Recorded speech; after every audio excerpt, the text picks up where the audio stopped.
Thank you, Catherine. I'd now like you to give a very warm welcome to another group south of the river who are doing a great job in defending their NHS, our NHS. I'd like to welcome Helmut Heib from Save Lewisham Hospital's campaign.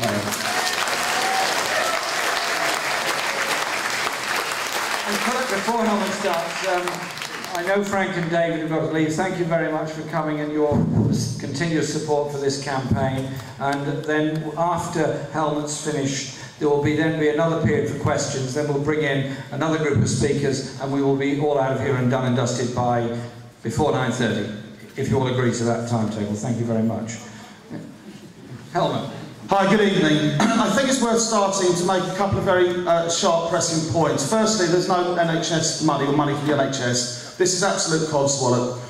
The richest 1% in this society take 10 billion annually in tax relief. We need to tell people that, it's very simple. Secondly, there's 120 billion uncollected through tax avoidance and tax evasion from corporations on an annual basis. So therefore, it is a question of political will, not a lack of money to fund NHS services. Secondly, when you're out in the wider society, outside of meetings like this, you will get the arguments that are repeated often again in the mass media. They will say the bankers and the rich will leave the company. You need to have the argument straight, to the point, at your fingertips, to demolish that. And they are as follows. Firstly, the bankers who are going to leave the country, let them go. Let them leave.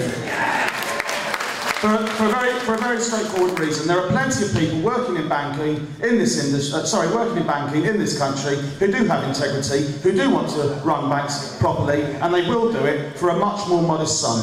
Secondly, who would be leaving? Well, it would be those responsible for the financial crash and the crisis that we currently find ourselves in, so there would be really no loss there. Thirdly, Warren Buffett is one of the world's #1 investors. He's a billionaire, and he has actually said in public, much to the chagrin of the rulers of this world, that in fact, if you do have high tax regimes in a country, it doesn't matter as long as there are profits to be made. And finally, even if you don't believe that argument, just look across the North Sea and you will see countries like Germany, the Benelux, France and Scandinavia with far more punitive tax regimes than we have in this country, and you do not see the capitalist class leaving those countries in droves. In fact, Germany has an economy far stronger than the UK. I'd like to move on now very quickly to the Health and Social Care Act. For those who maybe not be in the know, it's very worth it needs to be stated that this Act effectively authorises £80 billion of your money to go to companies like United Health America, Circle Health and all the rest of them. Secondly, the leader of Tribal, a privateer, has actually called the Health and Social Care Act the revolutionary denationalisation of the NHS. I quote verbatim, his quote, not mine. And thirdly, remember before the last election, Cameron talked about no top-down reorganisation of the NHS. Well, in my book, that makes two thieves and a liar. Which brings me on rather neatly to the Save Lewisham Hospital campaign in 90 seconds to 2 minutes.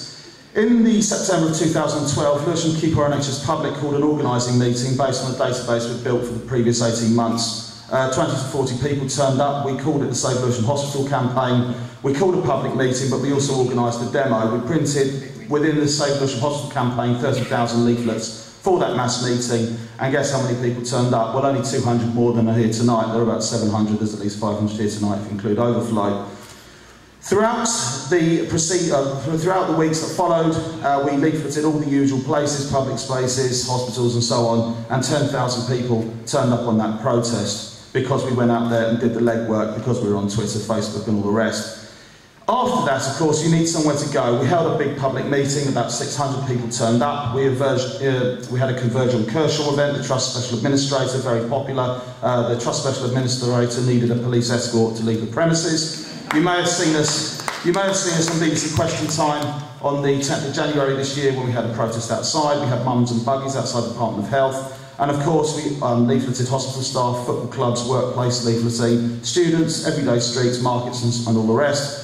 And Millwall FC came on board as with Charlton FC, and Millwall actually moved their match to the Friday night to allow people, football fans to come on the demo. And I'm sure you're aware that 25,000 people turned up on our demo at the end of January. And I'll finish off with the future. The fight goes on. The Hunt's announcement essentially says nothing. He's ignored the people, he's ignored the patients, he's ignored GPs. It is in fact a deception. We're going to have a so-called A&E, but it's not. It's going to be an urgent care centre, there'll be no intensive care. Maternity will be unsafe, difficult cases will be blue lighted to neighbouring hospitals, which we can state unequivocally will, of course, lead to loss of life. And so what are we going to do? Well, we're going to launch a legal challenge alongside the council. That will not only be a legal challenge, though we will have demonstrations much like the campaigns in the 90s for the justice of the the Guildford 4, the Birmingham 6, Tottenham 3, etc. We will also have a Choose Lewisham campaign to make sure that people maintain the hospital, that it's not run down. We'll also keep up the education so people are aware that the campaign's not dead, that we're alive and that we're well. We're out to campaign against Hunt to embarrass him, to run a People's Commission. And I'll finish by saying this, and this hasn't actually been endorsed by the campaign, but I think it's worth mentioning. I think we need to start raising demands as well. This is a personal thing from me about universal care for the elderly. None of this nonsense that you have to pay the first $75,000 and that doesn't even cover your food. I think we need to link up with other campaigns. And I'm going to finish with this. Our meeting, which is taking place at exactly the same time as this, I've just had the text through. It was requested tonight in my absence, although I proposed it. I got somebody else to second it. And the Save Lewisham Hospital campaign, and this is an official announcement for the organising committee this evening, would like to demand that the trades unions and this meeting and everybody else calls for an all-London, or if you want, a national demonstration this May, mid-May, in London, to make maximum pressure, and we're not going to go away.